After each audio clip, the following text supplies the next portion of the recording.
socio-religious function a sound ban the issue like not only the pre-Easter activities, the vigils and all that, but also about Ramno Maila.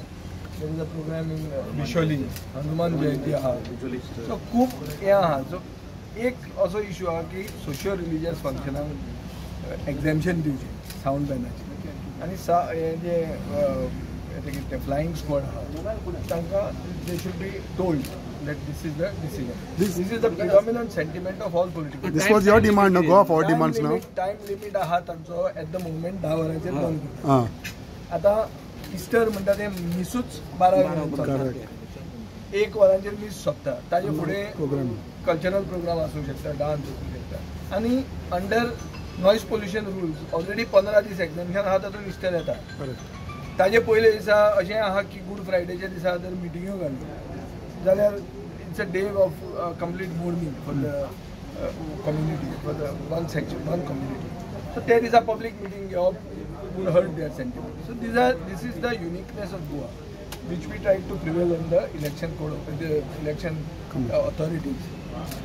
One other observation that I had, which I had specifically come here to discuss, is that we respect the election commission for being the custodian of India's electoral democracy, but it should not be a deterrent to our economy. Today what is happening is that the flying squads are stopping and are becoming a hindrance to hospitality and tourism industries. And because of the Panjim election, we expect this to go on till the end of the entire election process, which is May 28th. So the season, you are depriving the hospitality and the tourism industry the season which they get.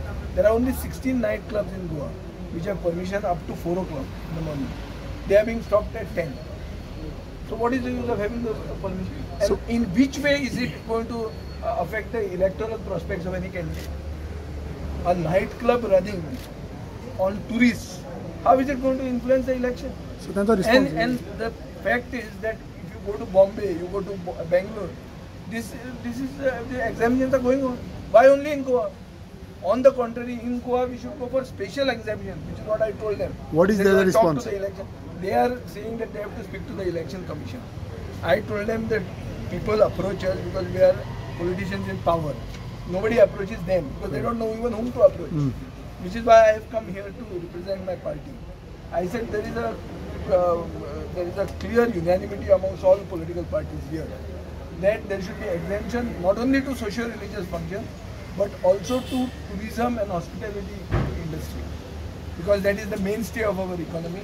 And the election commission, as much as we respect the election commission for being the custodian of India's democracy, it cannot be a deterrent to our economy, because economy is also of the people. As much as democracy is of the people, economy is also of the people.